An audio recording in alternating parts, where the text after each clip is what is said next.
An absolutely brilliant, thought-provoking, and it must be said, somewhat challenging and depressing talk. I must say I'm quite starstruck sitting here listening to that stream of ideas. And I'd like to start with a very simple question, which is this. You paint this picture of a future that's quite scary. How soon do you expect that future to be here? Are we talking about 2 years, 20 years, 200 years? I mean, how soon could we be dealing with digital dictatorships? I think that the timescale is decades.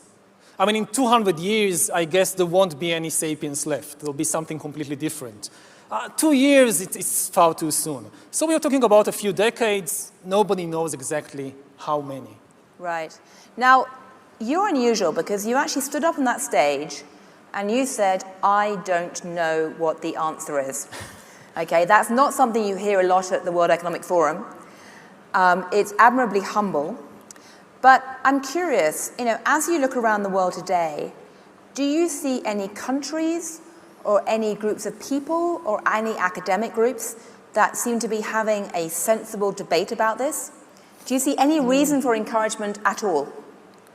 Well, I think the world is divided into a very, very small group of people and institutions who understand what is happening and what is at stake, and the vast majority, not just of ordinary people, but even of politicians and business people who are not really, yes, they hear about data, data protection, there are cyber attacks, somebody might steal my identity or my bank account details, but that, as I said, it's just the tip of the iceberg. I think that my guess, I don't know, but I guess that some of the big corporations, like Google, like Facebook, the usual suspects, they understand what is at stake.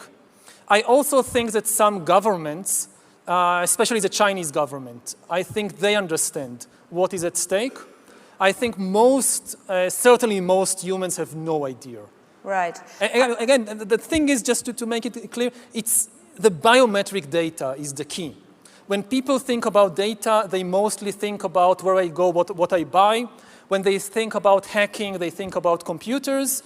They talk about AI, about machine learning. They forget the other side of the equation, which is the life sciences, the brain sciences. The brain sciences are giving us access to here.